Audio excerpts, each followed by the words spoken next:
The alarm screamed through the massive throne room of the Vorthak Empire. Queen Zarthak lifted her enormous head from the battle reports scattered across her desk. Her 8-foot frame rose from the bone throne, razor claws clicking against the metal armrests. The sound made her advisors step back in fear. "What disturbs my planning?" she growled. Her voice could shake walls when she was angry. General Kethvar, her most trusted warrior, bowed low. His own 7-foot frame looked small next to the Queen. "My Queen, our patrol ships found something strange in Sector 7. "Explain strange." Zarthak's yellow eyes narrowed. In 40 years of conquest, she had seen many strange things. Most ended up as trophies on her wall. "A human colony ship, Your Majesty. It drifted into our space by accident. The ship is small and has no weapons." Zarthak laughed. It was not a pleasant sound. "Humans? Those soft pink creatures from the outer rim? Kill them and be done with it." "That is the strange part, my Queen." Kethvar hesitated. "They are not begging for mercy. They sent us a message asking for directions." The Queen stopped laughing. In her long life of war, every species had done one of 3 things when they met her empire. They fought back, they ran away, or they begged for mercy. Asking for directions was something new. "Show me this message," she commanded. The hologram flickered to life above the throne room floor. A middle-aged human male appeared. He had graying hair and wore simple clothes. He looked calm, almost curious. "Greetings to whoever receives this message," the human said in a steady voice. "My name is Dr. Marcus Chen. I am the administrator of Colony Ship Harmony. We seem to have gotten lost during our jump to the Kepler system. Our navigation system failed, and we ended up here by mistake. Could you please point us toward human space? We would be very grateful for any help. We have some interesting scientific data about stellar formations that we could share in return." The hologram ended. The throne room was silent. "He wants to trade star maps for directions?" Zarthak asked slowly. "Yes, my Queen. Our ships are surrounding them, but they have not tried to run or fight, they are just waiting." Zarthak had conquered 47 star systems. She had faced warriors who fought to the last breath, and cowards who wet themselves at the sight of her ships. She had never met anyone who treated contact with the Vorthak Empire like asking for directions at a market. "Bring them here," she decided. "I want to see these humans who are not afraid." "All of them, Your Majesty?" "No, just their leader, this Dr. Chen. Let him see what happens to those who enter Vorthak space." 3 days later, Marcus Chen stood in the transport bay of the Queen's flagship. 2 Vorthak guards flanked him. Each guard was twice his size and armed with weapons that could cut through steel. Marcus looked around the bay with obvious interest. "Fascinating architecture," he said to himself. "The biomechanical design is much more advanced than our reports suggested." One guard growled at him. Marcus smiled politely and nodded, as if the guard had said hello. The walk through the ship took 30 minutes. Marcus asked questions the entire time. "Are those support beams grown or manufactured?" he wondered aloud. "The curve suggests biological growth, but the strength indicates metal reinforcement. How do you maintain artificial gravity on a ship this large? Our ships can only manage it in small sections." "Is that bioluminescent lighting?" "The spectrum is perfect for human eyes, but I imagine it's optimized for Vorthak vision." The guards exchanged looks. Prisoners usually spent this walk in terror or silence.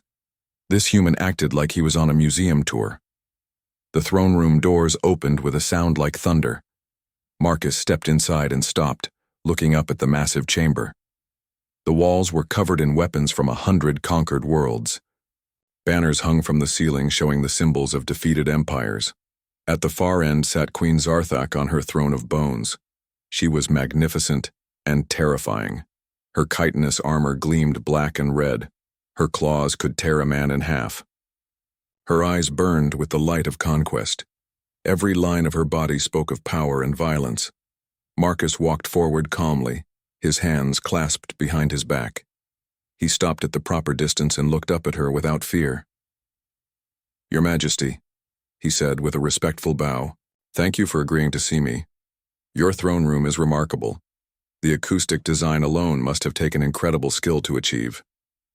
Zarthak stared at him. In her entire life, no one had ever commented on the acoustics of her throne room. They usually focused on the weapons and skulls. "You are not afraid," she observed. "Should I be?" Marcus asked with genuine curiosity. "You could certainly kill me easily, but that would not help either of us. I assume you want to learn about humans, or you would have simply destroyed our ship. I want to get my people home safely. Perhaps we can help each other." "Help each other?" The Queen leaned forward. "I am Zarthak the Bloodrender. I have conquered 47 worlds. I do not need help from a soft human." Marcus nodded thoughtfully. 47 worlds is impressive. The logistics alone must be staggering. How do you manage supply lines across such distances? Our computer models suggest it should be impossible without some breakthrough in faster-than-light communication. The Queen blinked. This was not how these conversations usually went. "You want to know about military logistics?" she asked. "Among other things, yes.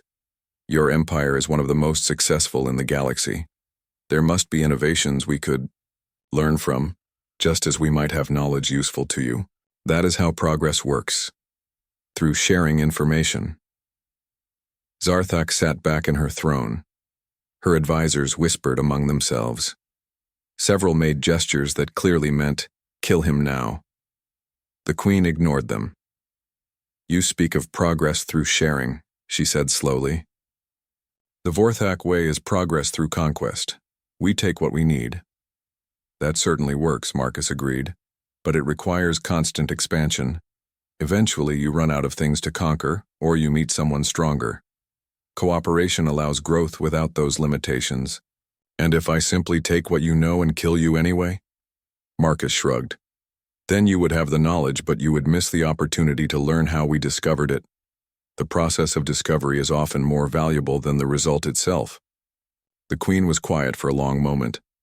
Around the throne room, her warriors shifted nervously. They had never seen their queen have a conversation like this. "Dr. Chen," she said finally, "you are either the bravest human alive or the most foolish." "Probably a bit of both, Your Majesty. Most scientists are." For the first time in decades, Queen Zarthak laughed without menace. It was a sound of genuine amusement. "Very well, human. You have earned a reprieve. You will stay as my guest while I decide what to do with your people." "Thank you, Your Majesty. Might I ask about quarters for my science team? They would be very interested in studying Vorthak technology if you would permit it." The Queen stared at him again. "You want your people to study us?" "With your permission, yes. Scientific exchange benefits everyone involved." As the guards led Marcus away, Queen Zarthak sat alone on her throne. In 40 years of conquest, she had never met anyone like Dr. Marcus Chen. He was the calmest person she had ever encountered, yet somehow she felt he might be the most dangerous. She did not yet understand why. 3 days passed before Queen Zarthak summoned Marcus again. During those days, she watched him through the security feeds. He had been given a comfortable room in the guest quarters. Most prisoners spent their time pacing, crying, or planning escape attempts. Marcus had turned his room into a small laboratory. He studied everything: the wall materials, the lighting system, even the food delivery mechanism. He took notes constantly. When guards brought him meals, he thanked them politely and asked questions about Vorthak culture. The guards reported that he seemed genuinely interested in their answers. "This human is wrong," General Kethvar told the Queen. "He shows no fear, but he is not a warrior.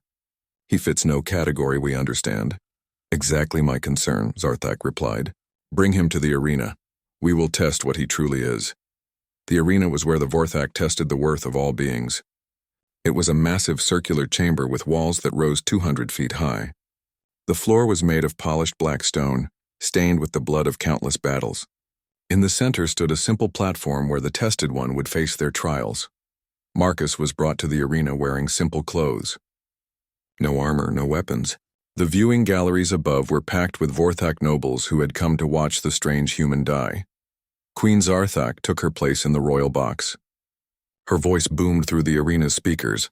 "Dr. Marcus Chen of the humans, you have entered Vorthak space and claim to seek cooperation. All who would deal with the Vorthak must first prove they are worthy. You will face 3 trials. If you survive, we will discuss your proposal. If you fail, your death will be quick. Marcus looked up at the royal box and nodded. I understand, Your Majesty. Thank you for explaining the process, the crowd muttered. They had expected begging or defiance. Polite acceptance was new. Release the first trial, the Queen commanded. A gate opened in the arena wall. Out came a Kethmore hunting beast. A creature like a giant cat with razor claws and teeth like swords. It was bred for one purpose, killing. The beast had never failed to kill its prey within minutes. The crowd cheered as the beast circled Marcus. He stood perfectly still, watching it move. The beast crouched, preparing to leap. Marcus tilted his head slightly as if working out a puzzle. The beast jumped. Marcus stepped to the side at exactly the right moment. The creature landed where he had been standing and spun around, confused. It attacked again. Marcus moved again, just enough to avoid the claws. This continued for several minutes. The beast grew frustrated and tired. Marcus never ran, never fought back. He simply observed and moved at the perfect moment each time. Finally, the exhausted creature lay down and refused to attack anymore.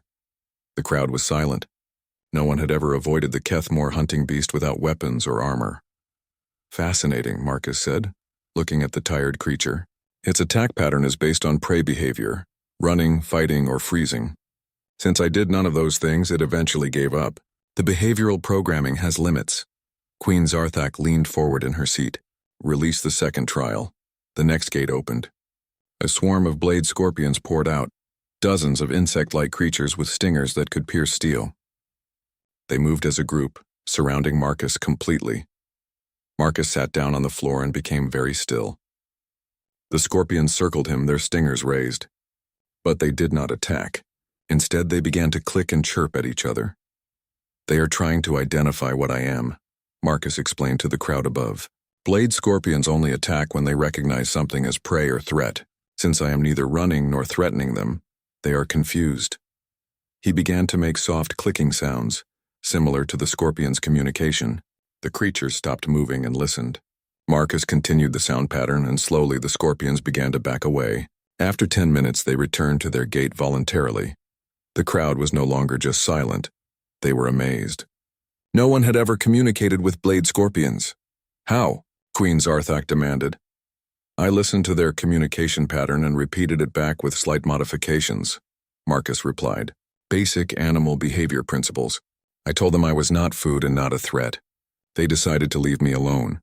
Impossible, General Kethvar whispered. Those creatures cannot be reasoned with. Everything can be reasoned with in some way, Marcus said calmly. You just have to understand how they think. The Queen was quiet for a long moment. Then she spoke again. Release the final trial. The last gate opened slowly. What emerged made even the Vorthak nobles step back in their seats. It was a shadow render, a creature of living darkness with claws that could cut through any material. It was not just a beast. It was intelligent, cunning, and completely merciless. The shadow render had killed every opponent it had ever faced. The creature looked at Marcus and smiled, showing teeth like black diamonds. It began to circle him, but this time Marcus could not predict its movements. The shadow render was too smart for simple patterns. Marcus stood very still and closed his eyes. The creature stopped circling, confused by this behavior. In the viewing gallery, nobles leaned forward to see what would happen. I cannot defeat you, Marcus said to the creature. You are stronger, faster, and better armed than I am. You are also intelligent enough to know that killing me serves no real purpose. We are both trapped in this arena for the entertainment of others. The shadow render tilted its head, listening. Marcus continued speaking in a calm voice. I am a scientist. My purpose is to learn and understand. Your purpose, I believe, is to hunt worthy prey. Neither of us is fulfilling our true purpose here. The creature moved closer. Its claws could have ended Marcus's life in an instant. If you kill me, you will have defeated an unarmed academic who cannot fight back. There is no honor in that for a hunter of your caliber. If you spare me, you will have shown wisdom greater than mere strength. The shadow render stared at Marcus for a full minute. Then it did something that shocked everyone in the arena. It bowed its head slightly and walked back to its gate. The arena erupted in chaos. Nobles shouted in disbelief. Guards reached for their weapons, not sure what to do. In 40 years of trials, no creature had ever refused to kill. Queen Zarthak stood up. Her voice cut through the noise like a blade. Silence! The arena became quiet instantly. All eyes turned to the royal box. Dr. Marcus Chen, the Queen said slowly, you have passed the 3 trials without violence, without weapons, and without fear. This has never happened before in Vorthak history. Marcus looked up at her. Thank you for the opportunity to prove myself, Your Majesty. I hope this demonstrates that humans can be valuable allies even if we approach problems differently than the Vorthak. Differently, the Queen repeated. Yes, you certainly do that. She turned to leave the royal box, then paused. You will dine with me tonight, Dr. Chen. We have much to discuss. As Marcus was escorted from the arena, the nobles talked excitedly among themselves. Some called him a coward who had tricked the beasts. Others said he had shown a kind of courage they had never seen before. General Kethvar approached the Queen. My Queen, the human survived, but he did not fight. How can we respect someone who will not battle? Queen Zarthak watched Marcus disappear through the exit. Perhaps, old friend, there are different kinds of strength. Tonight I intend to find out what kind this human possesses. The Queen had ruled through fear and force for decades.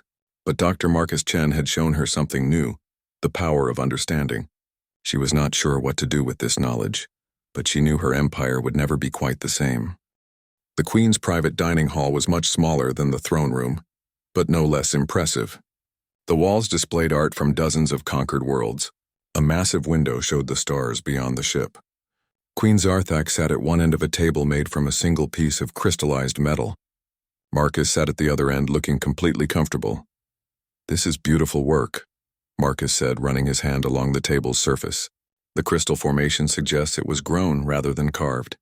Very sophisticated biotechnology. It comes from the Kelvani homeworld, the Queen replied. We conquered them 12 years ago. Are the Kelvani still alive? Marcus asked. The question surprised her. Yes, they serve the Empire now. Why do you ask? I was hoping to meet some of them. Anyone who can create art like this must have fascinating insights into crystalline structures. Zarthak paused with her eating utensil halfway to her mouth. You want to meet our conquered subjects? If possible, yes. I am always interested in learning from other cultures. The Queen set down her utensil. Dr. Chen, I must ask you something directly. Are you truly not afraid of me? Marcus considered the question seriously. I am concerned about the safety of my people, he said finally. And I recognize that you have the power to kill me at any moment. But afraid? No, not really. Why not? Fear is usually based on not understanding something. The more I learn about the Vorthak Empire, the more I understand your motivations and methods. Understanding reduces fear. And what do you understand about me? Marcus leaned back in his chair. You are not the mindless killer your reputation suggests. Every conquest I have studied serves a strategic purpose. You have united dozens of species under one government, which has actually reduced warfare in this sector of the galaxy. Your methods are harsh, but they are effective. The Queen stared at him. You approve of conquest? I do not approve or disapprove. I try to understand. Humans have our own history of warfare and empire building. We learned that cooperation usually works better than conquest, but we had to learn it through experience. The Vorthak Empire represents a different approach to the same basic problem: how to organize large groups of different beings. And you think your approach is better? Different, not necessarily better. Each method has advantages and disadvantages. The question is whether combining them might create something superior to either alone. Queen Zarthak stood and walked to the window. Outside, her fleet moved in perfect formation. My generals think you are trying to make us weak. Are your generals often wrong about strategic matters? Marcus asked. No, they are the finest military minds in the galaxy. Then perhaps they are right to be suspicious. But consider this, I have been your prisoner for 6 days. In that time, have I done anything to weaken your empire or harm your people? The Queen thought about it. You have asked questions. Many questions. Yes, and what have you learned by answering them? That humans think very differently than we expected. She turned back to face him. Your people expand into space not for conquest, but for knowledge. This seems impossible to my advisors. It probably seems wasteful too. Why spend resources to explore when you could spend them to conquer? Exactly, Marcus smiled. Let me show you something. He reached into his pocket and pulled out a small device. 2 guards immediately stepped forward, but the Queen waved them back. This is a standard human datapad, Marcus explained. It contains information about stellar cartography, agricultural techniques, medical research, and engineering principles. All of it gathered through peaceful exploration and trade. He placed the device on the table. That information could improve life for millions of beings in your empire. Better farming methods could end hunger on 12 of your worlds. The medical research could extend lifespans for several species. The engineering principles could make your ships faster and more efficient. And you would simply give this to us? In exchange for safe passage to human space, yes. And more importantly, in exchange for the beginning of a relationship between our peoples. Queen Zarthok picked up the device and examined it. This could be a trap. A virus to destroy our systems. It could be, but it is not. Marcus leaned forward. Your Majesty, I am going to tell you something that my government would prefer I keep secret. Humanity knows about the Vorthak Empire's expansion toward our space. We have been preparing defenses for 3 years. The Queen's eyes narrowed. You admit to preparing for war against us? Yes. But here is what makes humans different. We would much rather prepare for peace. Explain. Marcus stood and walked to the window beside her. War between our peoples would be costly for both sides. Humans are not great warriors like the Vorthak, but we are very good at finding creative solutions to problems. A war would force us to apply that creativity to weapons and tactics designed to hurt you. You threaten me? No, Your Majesty. I offer you a choice. We can spend the next decade fighting each other, wasting resources and lives on both sides, or we can spend it learning from each other and growing stronger together. The Queen was quiet for several minutes, looking out at the stars. My people have never had allies, Dr. Chen. Only subjects and enemies. Perhaps it is time to try something new. And if my generals refuse to accept this idea? Marcus smiled. Then you will have to convince them. You are their queen. But I suspect they are intelligent enough to recognize a strategic advantage when they see one. What strategic advantage? Your Majesty, the Vorthak Empire is strong, but it faces the same problem all empires face. The burden of constant expansion. Every new conquest requires resources to maintain. Eventually you reach a point where expansion costs more than it provides. The Queen nodded slowly. This was a problem her advisors had mentioned recently. Alliance with humanity would give you access to new technologies and methods without the cost of conquest. Meanwhile, human colonies would have the protection of the Vorthak fleet. Both sides benefit without the expense of war. You make it sound simple. The concept is simple. The implementation would be complex. But both our species excel at solving complex problems. Queen Zarthok turned to face him fully. Dr. Chen, you have given me much to consider. But first I must know something. What will you do if I decide your proposal is too dangerous to accept? Marcus met her gaze calmly. I will ask you to release my people and point us toward human space as we originally requested. And if I refuse? Then I will continue to try to convince you that cooperation serves your interests better than conflict. Even if it means your death? Even then. Your Majesty, I have children back in human space. I want them to live in a galaxy where different species work together, instead of destroying each other. That goal is worth my life. The Queen studied his face for a long moment. She had interrogated thousands of prisoners over the years. She could always tell when someone was lying. Marcus Chen was telling the absolute truth. Return to your quarters, Dr. Chen. Tomorrow you will meet my full council of generals. If you can convince them as you have begun to convince me, we will discuss your proposal further. Thank you, Your Majesty. May I ask one favor? What is it? Could I visit the Kelvani artists who made this table? I really would like to learn about their techniques. Despite everything, Queen Zarthak laughed. Dr. Chen, you are either the most fearless being I have ever met, or you do not fully understand your situation. Probably both, Your Majesty. Most scientists are like that. As Marcus was escorted from the dining hall, Queen Zarthak remained at the window, for the first time in her life. She wondered if there might be better ways to rule than through fear alone. The human had planted a dangerous idea in her mind, the possibility that strength and wisdom together might be more powerful than strength alone. The council chamber was designed to intimidate. 12 of the fiercest generals in the galaxy sat around a horseshoe-shaped table made of black metal. Each one had conquered worlds. Each one had never lost a battle. Their combined presence was meant to crush the spirit of anyone who stood before them. Marcus entered the chamber and looked around with obvious interest. "This is an excellent example of psychological warfare architecture," he said to himself. "The elevated seating, the lighting angles, even the acoustics, all designed to make the person standing here feel small and vulnerable." General Kethvar growled. "You find our intimidation tactics amusing, human?" "Not amusing, impressive," Marcus replied. "Very sophisticated psychological engineering. It would be extremely effective against most species, but not against humans," General Vorthek asked with a sneer. "It depends on the human. Some would be terrified. Others, like myself, would find it fascinating from an academic perspective." Queen Zarthak took her place at the head of the table. "Generals, Dr. Marcus Chen has a proposal for the Empire. You will listen and then give me your opinions."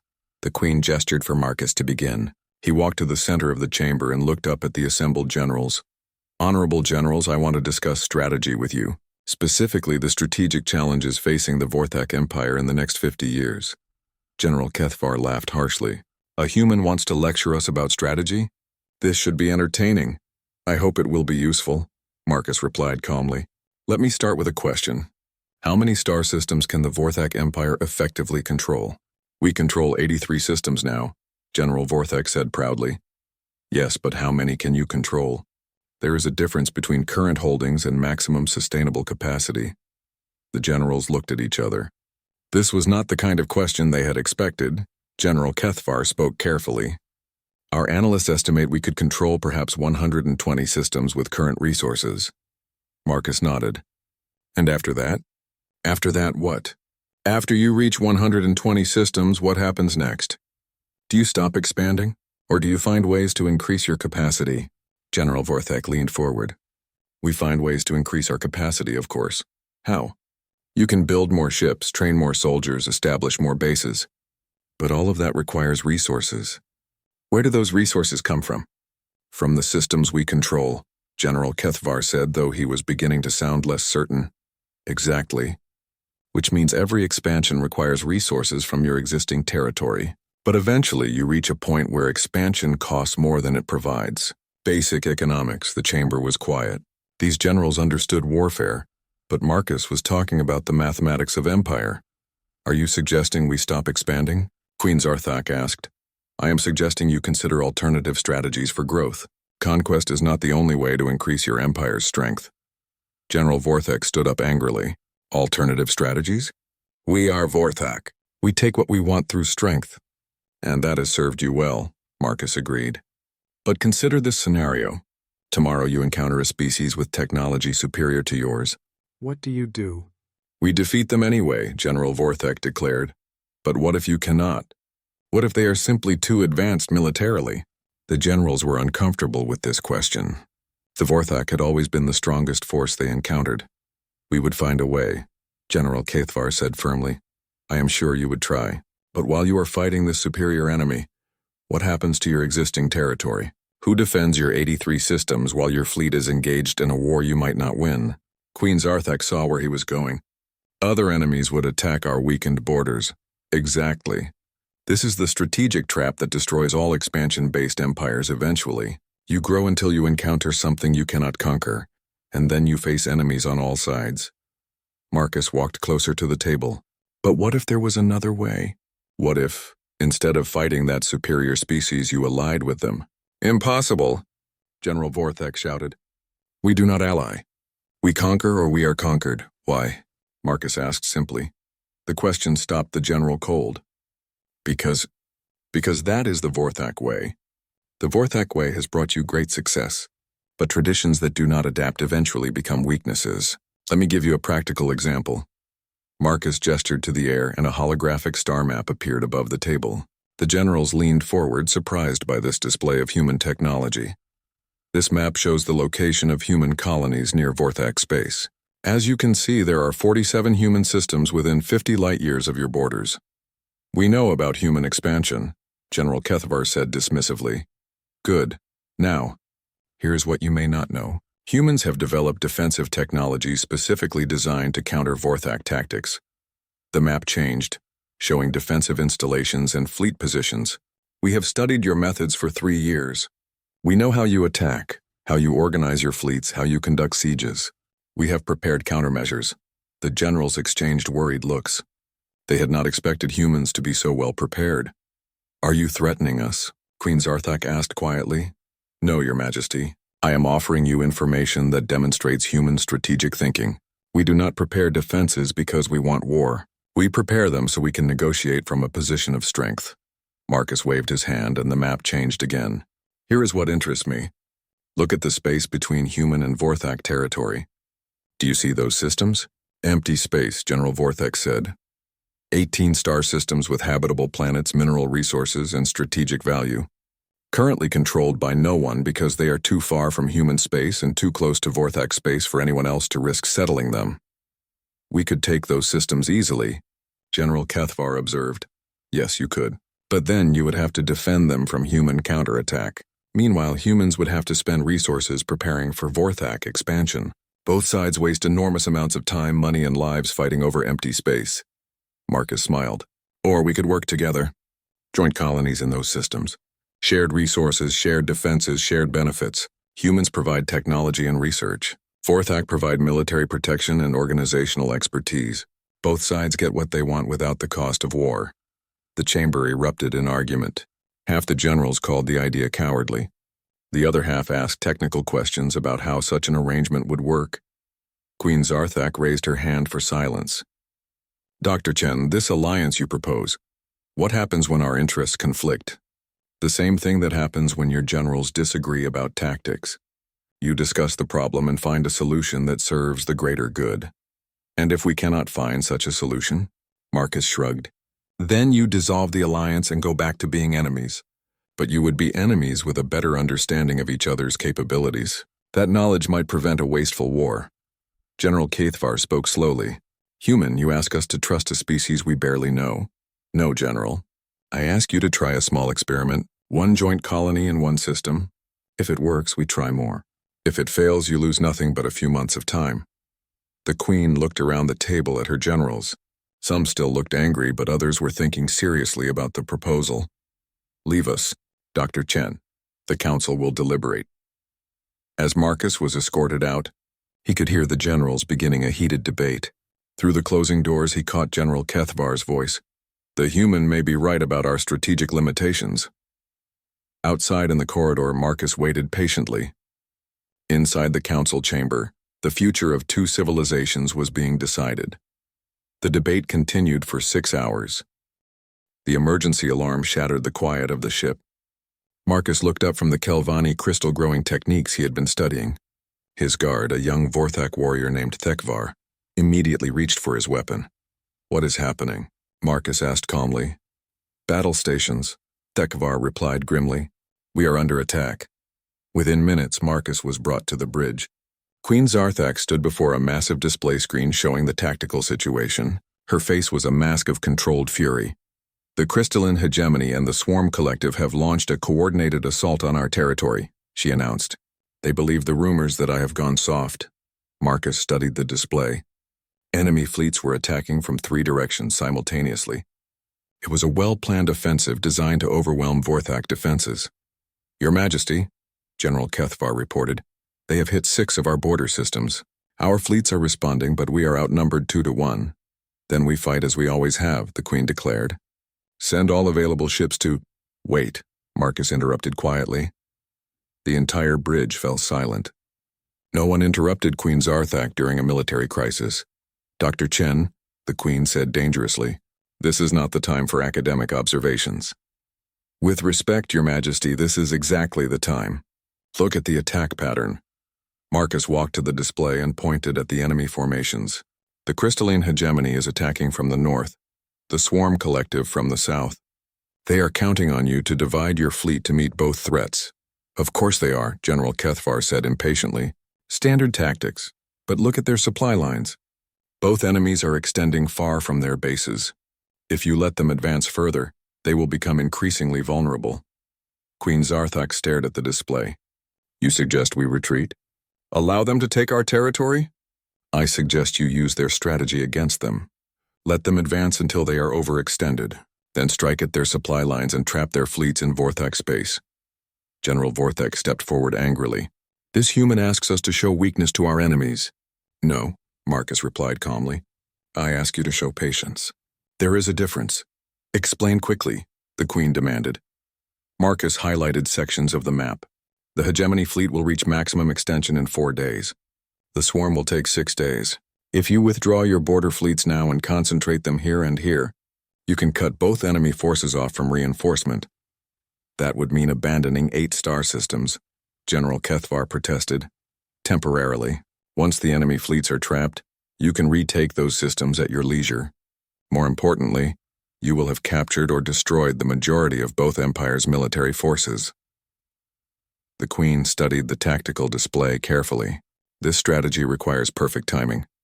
Yes? And complete trust in your fleet commander's ability to execute complex maneuvers. It also requires us to appear weak while we are actually setting a trap. General Kethvar added thoughtfully. The hardest part for Vorthak warriors, Marcus agreed. But consider the results. Instead of a long, costly war on multiple fronts, you could win decisive victory in 2 weeks. General Vorthak shook his head. It is too risky. If the timing is wrong, we lose everything. If you fight conventionally, what are your casualties estimated at? Marcus asked. The Queen consulted her tactical computer. 30% fleet losses minimum. The war could last months. And with this strategy, if it works, less than 10% losses and victory in 2 weeks. She paused. If it fails, we lose half our territory. Marcus nodded. High risk, high reward. But the mathematical probability favors success if executed properly. The bridge was quiet except for the hum of computers and the distant sounds of the ship preparing for battle. Every officer waited for the Queen's decision. General Kethvar, Queen Zarthak said finally, begin withdrawal of border fleets. Make it look like panic retreat. My Queen, General Vorthak started to protest. General Vorthak, you will command the Northern Strike Force. When I give the signal, you will cut off the crystalline hegemony supply line here. She pointed at the map. Yes, my Queen. Dr. Chen, you will remain on the bridge as tactical advisor. I am honored by your trust, Your Majesty. The next 4 days were the longest in recent Vorthak history. Across the Empire, citizens watched in confusion as their mighty fleet seemed to flee before inferior enemies. Many questioned whether their Queen had truly lost her strength. But Marcus watched the tactical displays with growing satisfaction. The enemy fleets were behaving exactly as predicted, advancing deeper into Vorthak space while their supply lines stretched dangerously thin. Now, Marcus said quietly on the 4th day, Queen Zarthak opened communications to all fleet commanders. Execute Operation Silent Strike. Across 3 star systems, Vorthak forces emerged from hiding and struck simultaneously. The carefully planned attack cut both enemy fleets off from reinforcement and supplies. Within hours, the hunters had become the hunted. The Crystalline Hegemony and Swarm Collective found themselves trapped deep in hostile territory with no way home. Their fleets designed for quick assault were not equipped for extended siege warfare. Surrender or die, Queen Zarthak broadcast to the enemy commanders. You have 1 hour to decide. Both enemy fleets surrendered within 30 minutes. The Vorthak Empire had achieved the most decisive military victory in its history. Enemy losses were catastrophic while Vorthak casualties were minimal. More importantly, the victory established Vorthak dominance over this entire sector of the galaxy. Dr. Chen, the Queen said, as the last enemy ship surrendered, your strategy has given us more than victory. It has given us proof that cooperation can make us stronger. Marcus smiled. Your Majesty, the strategy was based on Vorthak tactical principles. I simply suggested a different application of your existing strengths, combined with human analytical methods. Yes. Together, our species accomplished something neither could have achieved alone. General Kethvar approached them. My Queen, the fleet commanders are requesting instructions. What do we do with the surrendered forces? Treat them according to standard protocols. But General, also prepare diplomatic channels. These empires have learned they cannot defeat us through force. Perhaps they are ready to discuss more productive relationships. Marcus raised an eyebrow. Are you suggesting alliance with former enemies? I am considering all options, Dr. Chen. You have shown me that there are alternatives to simple conquest. Over the following weeks, Queen Zarthak negotiated treaties with both the Crystalline Hegemony and the Swarm Collective. Instead of destroying their fleets, she offered them a choice. continue fighting a war they could not win, or join a new kind of interstellar organization based on mutual benefit rather than domination. Both empires chose cooperation. 6 months later, Marcus stood once again in the Queen's throne room, but now it had been redesigned. Instead of weapons and conquest trophies, the walls displayed star charts showing trade routes and joint colonies. Representatives from a dozen species worked together at planning tables. The Interspecies Cooperation Council has approved the establishment of 23 joint settlements, the Queen reported. Human technology combined with Vorthak organization has exceeded all productivity estimates. And the other members? The Crystalline Hegemony provides manufacturing expertise. The Swarm Collective contributes biological research. Even the Kelvani have joined. Their artistic and cultural insights have been invaluable. Marcus smiled as he watched humans and Vorthak working side by side on a colonization project. Your Majesty, you have created something unprecedented, a galactic alliance based on mutual strength rather than conquest. We have created it.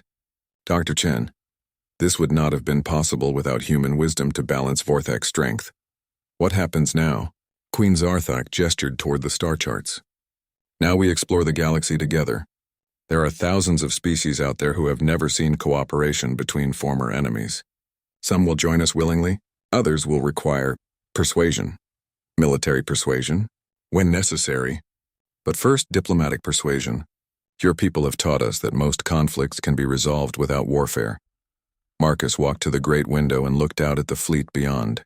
Human and Vorthak ships flew in formation together, heading toward unexplored regions of space. My Queen, I believe we are about to change how the entire galaxy thinks about strength and cooperation. I believe you are correct, Dr. Chen. And it all began because one human was too curious to be afraid. Queen Zarthak joined him at the window. Together, they watched their combined fleets disappear into hyperspace, carrying a new kind of civilization toward the stars. The galaxy would never be the same. And perhaps Marcus thought that was exactly what it needed.